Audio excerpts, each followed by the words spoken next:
ஆண்டவர் இயேசு கிறிஸ்துவுக்குள் எனக்கு அருமையானவர்களே, நம் ஆண்டவர் இயேசு கிறிஸ்துவின் நாமத்தினால் உங்கள் அனைவரையும் வாழ்த்தி வரவேற்கிறேன். பிரியமானவர்களே, கடவுள் நம்ம கொடுத்திருக்கின்ற அருளை நாம் பயன்படுத்தாமல் விட்டுவிடக்கூடாது.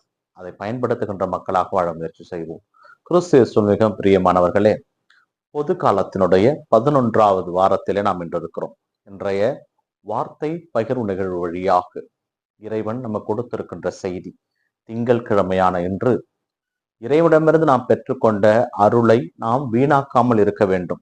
அந்த அருளை பெற்றுக்கொண்டு நாம வைத்துக் கொள்ளக்கூடாது. அதை மற்றவர்களுக்கு பயன்படுகின்ற வகையிலே நாம் எதையாவது செய்ய வேண்டும் என்கின்ற ஒரு அறைகூவலை புனித சின்னப்பர் குருந்தியருக்கு எழுதி 2ஆம் திருமுகத்தின் வழியாக சொல்லுகிறார். ஏனென்றால் இயேசு கிறிஸ்துவை அறிவிப்பதில் எத்தனையோ முறை நாங்கள் துயருற்றோம். எங்களை போற்றினார்கள், எங்களை தூற்றினார்கள். இருந்தாலும் அதை பற்றி நாங்கள் கவலை கொள்ளவில்லை. கடவுள் எங்களுக்கு கொடுத்த அருளை நாங்கள் மற்றவர்களுக்காக கொடுத்து கொண்டே இருந்தோம். நம்மிடம் பெற்றுக்கொண்ட அருளை மற்றவர்களுக்கு நாம் பகிர்ந்து கொடுக்கின்ற பொழுதுதான் அது ஆசீர்வாதம் மிக்கதாக இருக்கிறது.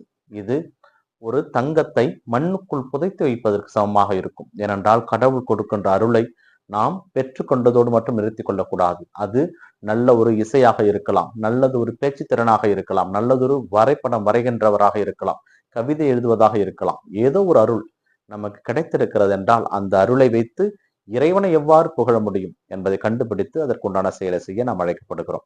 நற்செய்தி வாசகத்திலே இறைவன் நமக்கு ஒரு அழைப்பை கொடுக்கின்றான். இறக்கின்ற வரை இரக்கத்தோடு இருக்க நாம் அழைக்கப்படுகின்றோம். இறைவன் நம்மிடமிருந்து பரிவை தான் எதிர்பார்க்கிறார். நம்மிடம் ஒருவர் எதையாவது ஒன்று கேட்கிறார் என்றால் அது 2 மடங்காக திரும்பி கொடுங்கள் என்கிறார். வலது கன்னத்தில் அமைந்து இடது கன்னத்தை காட்டுங்கள் என்கிறார். உங்களுடைய மேலாடையை கேட்டால் முழு அடையும் கொடுங்கள் என்கின்றார். ஏனென்றால் பரிவுதான் இறைவன் நம்மிடமிருந்து எதிர்பார்ப்பது. இறக்க போகிறோம், அதுவரை இரக்கத்தோடு இருப்போம் என்ற ஒரு அறைகூலை விடுகிறார். முடிந்தவரை கடவுளுக்கு உகந்த பிள்ளைகளாக வாழ முயற்சி செய்வோம். இந்த நாள் உங்களுக்கு இனிய நாளாகவே அமையட்டும். இறைவனை சென்று வாழ்த்து பெறுவாராக. ஆமேன்.